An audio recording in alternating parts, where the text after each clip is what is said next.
Hey guys, and welcome back to this channel. In this video, I'll be showing you guys how you can find your saved and exported projects on CapCut PC. So if you go to menu and you select back to homepage here, this is where your saved projects is going to be. But if you want to find your exported projects, you're going to select these settings tab here.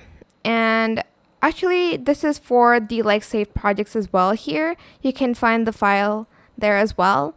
But if you want to find the exported projects, you're just going to have to open a project first.